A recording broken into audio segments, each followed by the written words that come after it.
If you don't know me, I'm Christine. I've been in all 3 years of Ghost Quartet, and it is such a joy to me. I love it so much, and every year we actually gather together a different grouping of instruments to play the show. A lot of the stuff remains the same, but generally we kind of text each other a few months before and go, oh my gosh, I found this cool instrument, where can we put it? So I have, I think, all but 5 instruments here in this pile. So as we kind of reach the ones that I don't have here, I'll let you know what they are and tell you about them. So, oh gosh, where are we even gonna start today? There's a lot of cool things in here, and I just picked out one of each thing, in a couple cases too, but we have a lot of duplicates throughout the show so that more than one person can play them, or we don't have to move them around stage as much. So this is kind of like the condensed version, but it covers almost everything. So why don't we start over here, right to my right here. We have a little Melodica here. These are pretty fun. Both Tristan and I play these. I got this one at a thrift store, and I sanitized it greatly. And these are fun. You blow through this little thing. You'll notice I don't know a lot of names, but I try to learn. So if I say anything wrong, let me know, like, oh, the technical term for that is, and I'll learn for next time. So you blow through these, and then you play the keys at the same time. The keys don't do anything on their own without the air going through, so it's kind of a little like a bagpipe, I guess. But we use these in any kind of dead person.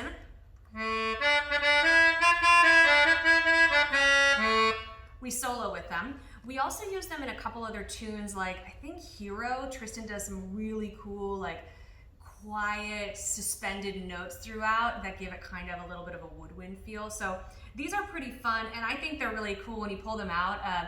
They're just like an exciting instrument to play with. So related to this, obviously, we have a lot of keyboards, pianos that we play in the show. We've always had 2, one that Kellen plays and one that Harrison plays, and I kind of come in sometimes and play it as well.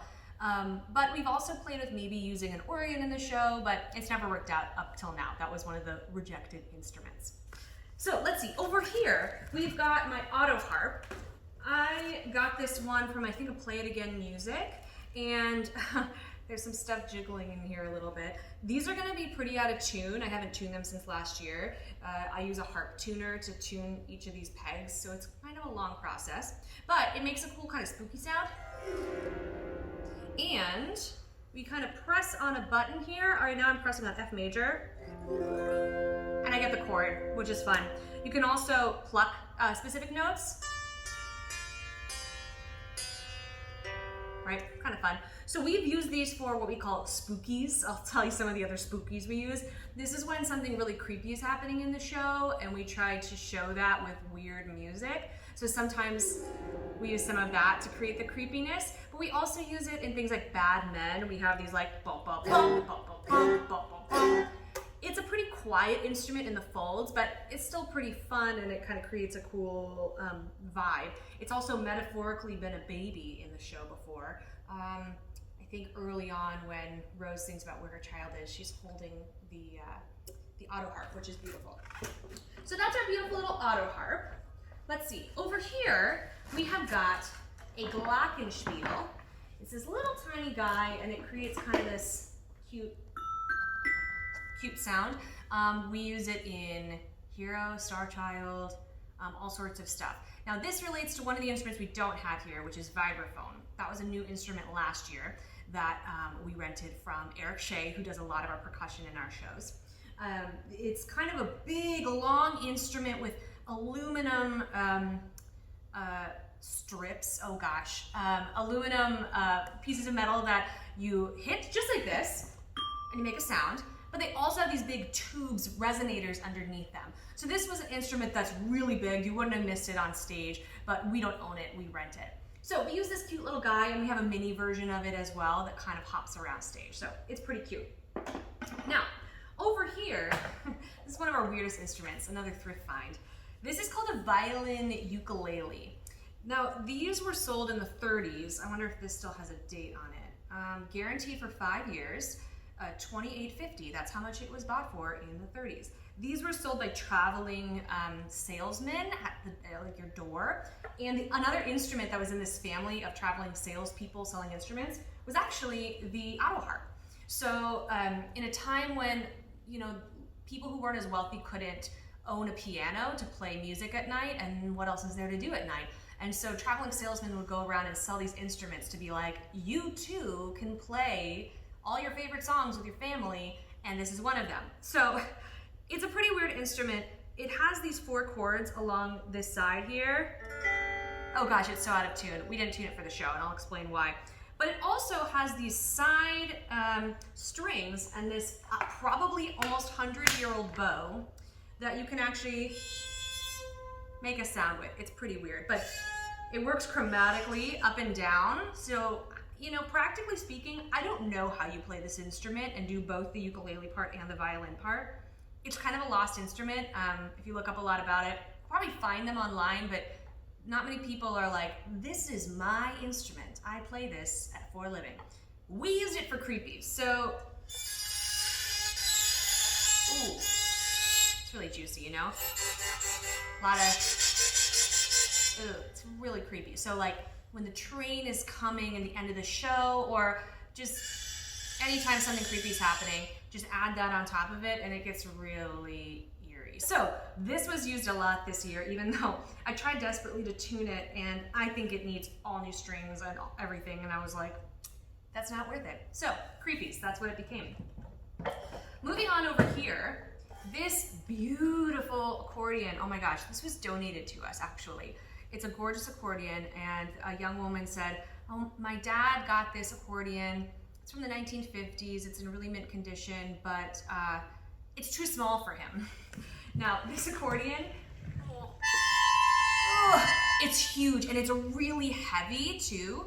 So this bad boy we used a lot in the show to create just more tones and whatnot, and we had 2 of them. Tristan and I both used them, but they're pretty big to like get on your shoulders and stuff, so it's a little bit tough. I'm actually gonna lock it before it falls and makes a big noise in the middle of all this.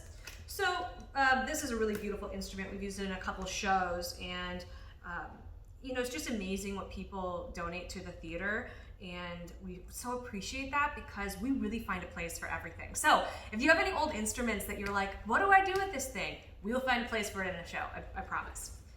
All right, so there's that one. Let's move over to this side. So we have got, let's see, let's move actually back here before we get to the all the percussion. We've got here a ukulele. So we use this in Tango Dancer. Super cute. I think at one time we had 3 ukuleles at once in this show.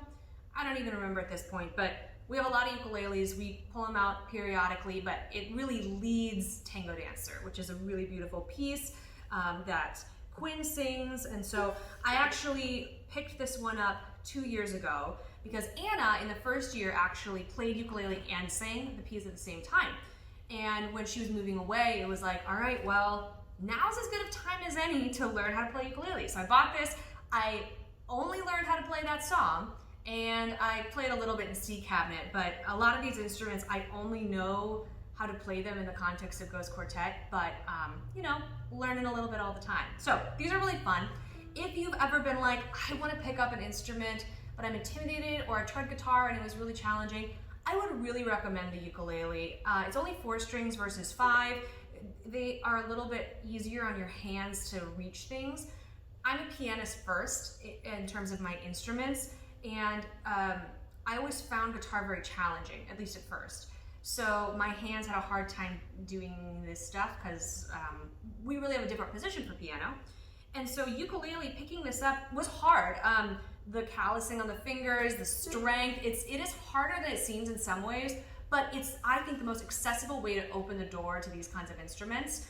And so if you've ever thought about it and you're like, can I do it? Start here. They're cheap, they're really accessible, and they're encouraging really early on. You'll feel good right at the beginning about like, oh, I can play this, I did so well. So we got this one. That leads to an instrument we don't have here, a guitar. My guitar is missing a string and is out of tune, so I didn't bring it. But we've got some guitars in the show that both Tristan and Kellen play, which are really fun.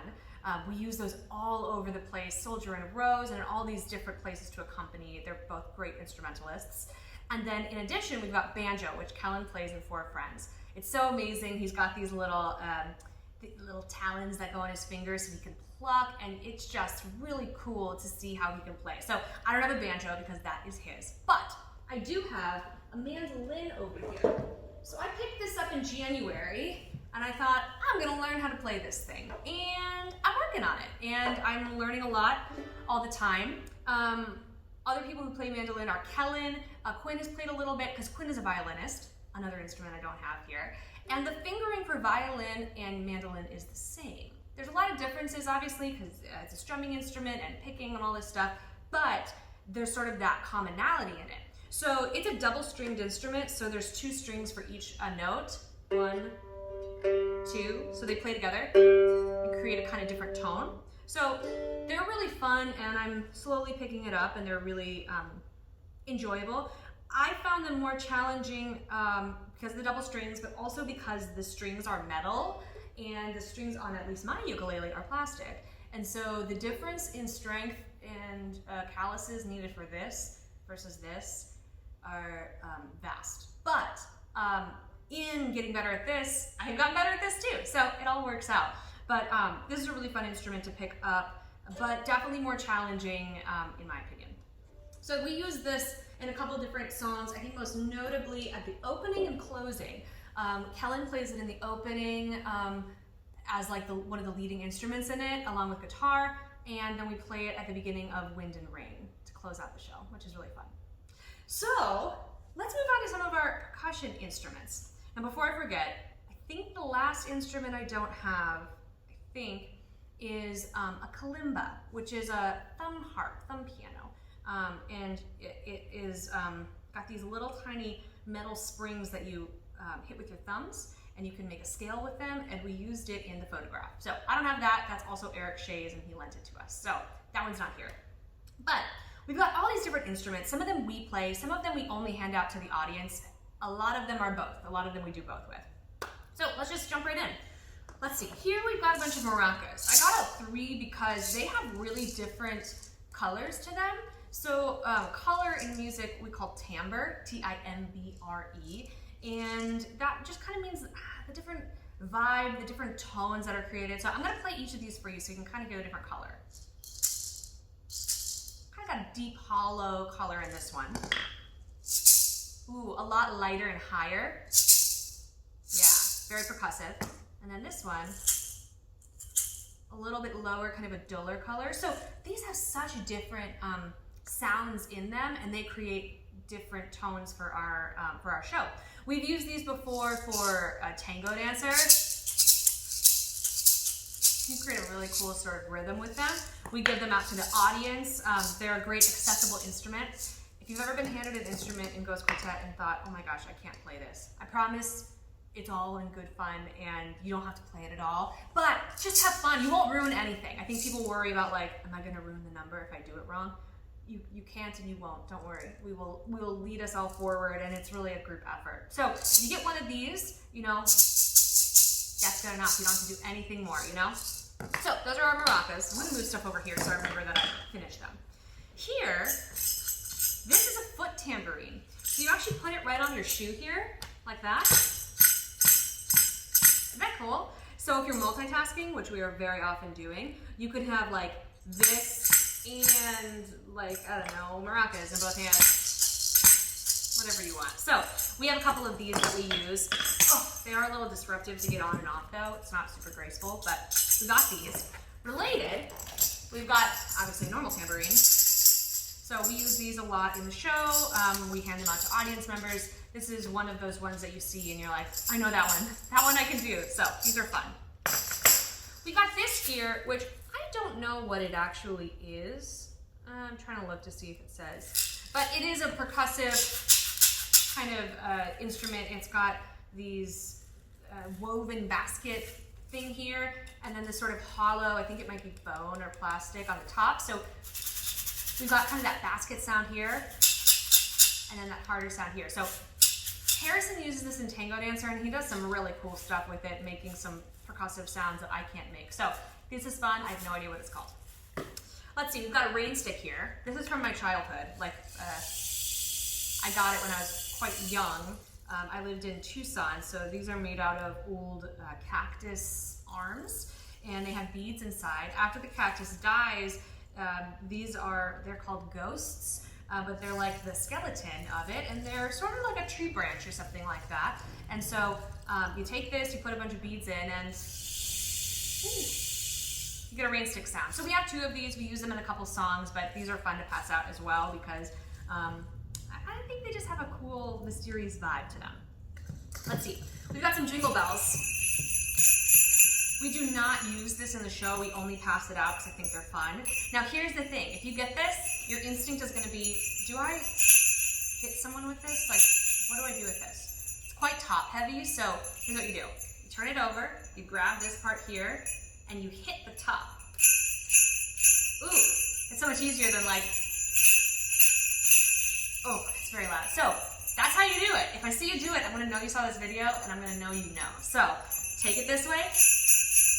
Yep, that's it, jingle bells.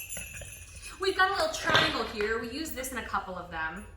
I think in Star Child, after the bum bum bum bum bum bum bum, they're pretty cute. So they have this little finger thing on them because if you hold it, you won't be able to get the resonance on it. So you hold the top there so it can hang and resonate freely, and that's how you get that nice sound. So these are very fun. Let's see what we got here. We've got, ooh, this is a fun one. I don't know what this is called. We have always called it a thunder tube. So this is definitely a good creepy here. But that's the best creepy. Thunder. Oh, it's so fun. So we use this all the time in the show to just create like cool sounds. It's a great building instrument.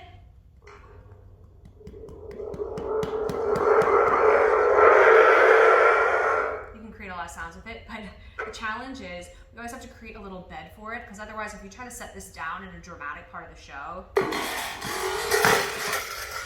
it's really a mess. So we always have to create a little tiny bed so that it can be set down and make as little sound as possible.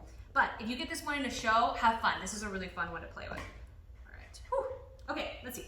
This here, we actually don't use this in the show. We hand this out. It's called a shekere. It is an instrument from West Africa, usually made of the gourd. So if you see that this sort of looks a little like a gourd, that's why. So as far as I know, you kind of hold this neck and kind of hit this bottom. You get a sort of whoa sound when you do it, but you also get the beads. So this is a fun one, but if you just want to hold it and shake it as well, that works too. So this is kind of a fun one, really colorful to play with. Let's see, we've got here a kavasa. We call this a bead hammer, just as a joke, but this is a great one. You actually hold it here like this and put your hand here for it to cradle in, and then twist back and forth, and you get this super cool chink sound. So, really fun. This won't work so much. So, you hold it, put it in the palm, and you have some fun. This is great for offbeat, so it's like boom, chink, boom, chink, boom, chink, right? So, this is a really fun one to play with. This is a kavasa though, not a bead hammer. We just call it that. We've got a cymbal here. I didn't set it up on its little stand, but you would kind of have it on a stand here. I'm gonna get this out and beautiful. We use it all the time. But there's also some nice, like, you know, creepies that we do with it too. Maybe we get really creative with like, how can I make weird sounds with this thing? So this is a cymbal, another thrift find. A lot of these are thrift finds for me. We've got an egg shaker here. So these we hand out all over the place in the audience because they're really fun, they're colorful, and here's my expert tip. So when you get this, you're gonna wanna just go like, you're just gonna want to like have a throw motion to shake it. But here's how you do it. Hold it between your fingers like this, and what you're gonna do is go up, down, up, down, up, down. Get a lot cleaner sound. So I'm gonna show you the difference. So, see how it kind of has a, instead, yeah, oh, it's so fun. So that's how you do it, up, down, nice and relaxed. I'm gonna see that and be like, you're an expert. Wow, I need to give you a harder instrument. So these are really fun. And there's even a secret one that we pass out that has the Natasha Pierre logo on it because we got it when we saw it on Broadway. So watch out, you might get that one. So let's see. Next up we've got here Claves. They're spelled C-L-A-V-E, but they're not pronounced clave. So when you get these, gosh, this one is really old. It's like all the gloss is coming off it. You're gonna think like, that's how I'll play them, right? This one's a lot louder, but it's really nice. But this is not how you play them. Here's how you do it. Create a little claw in your hand here, place it here on top, and then so much more resonant than, it's not just like wood clacking together. So hold it gently. Ooh, it's so good. Now here's how we use these. Well, we use them all over the place, but they create different tones, these two. So what we did is we used them in Usher Part 3. Gosh, I don't know. But the one where the mother is really starting to go crazy, and we talk about like knocking on the bedroom door. Super nice. But we use them as little tick-tocks. So we have this sound, and then we have this sound. So we have tick-tock, tick-tock, and it's two different people playing these off beat. So I can't play them at the same time, but you would essentially have, ooh, tick-tock, tick-tock. So this is a really fun one, and I think it goes kind of unnoticed because it happens so quickly, and it's this cool, mysterious sound in the middle of the song, and you don't know who's playing them, but it's two people, and they're creating a nice little clock sound with these. Claves. All right, let's see. Over here, we've got a gyro. These are sometimes look like fish. This one doesn't. This is like just oblong. But as far as I know, I actually don't know the technical way to play this, but as far as I know, you put your fingers in the holes, and there's probably a better way to play it, but I will learn that one day. But we only have this out to the audience, so this is a fun one to play with here. So let's see, we got a hand drum here, pretty self-explanatory. We don't use this in the show, but you know, nice deep rumbling sound there. We've got a little tiny drum. This one's a little bit more like a very hard top, so you get a really metallic sound on it. Versus here you get really rumbly. So we have a bunch of these that we hand out. Let's see, all the way over here from the back. Oh, I forgot about you. I'll get to you. All the way in the back, we've got a bass drum. Ooh, that's really nice. So as you can see, we have a pillow in there that helps to dampen the sound a little bit because they get really, really rumbly. So we use two of those in the show. Those are pretty fun to play with. Here we have a tom. We use that as a tom, but also as this creepy, like, sawing sound. Pretty cool. And then finally, we have a conga here. I'm going to stand up to demonstrate this. But these are these beautiful instruments that I sort of learned a little bit of how to play, thanks to Eric. So these, you don't just kind of smack them. What you do actually is use this part of your hand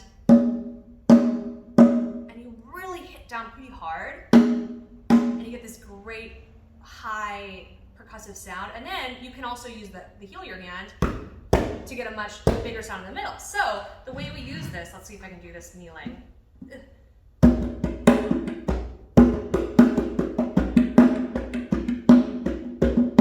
So you get these different sounds. You actually lean it away from you when you play, not towards you, because there's a hole in the bottom that helps you get more resonance. So this is a pretty fun one. It does hurt your hands quite a bit though. Ugh. And last but not least, we've got a little washboard here. This is thanks to Megan Gooden, who finds us a lot of great instruments. And who knows if this is meant to be an actual instrument, but we treat it like that.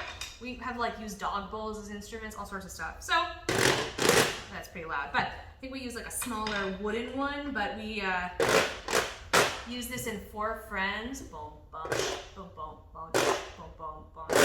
So this is a fun one just because it feels sort of like a found instrument, but it creates a lot of fun sounds. We do hand this out to the audience as well because I think it's just enjoyable.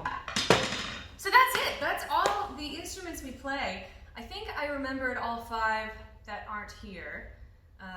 Yeah, I think so. But if you remember one that I didn't remember or that I left at home or I left in our percussion box, let me know. But hopefully this taught you a little bit about the instruments, how we use them, and how if I give them to you next year, how you can feel confident in playing them too.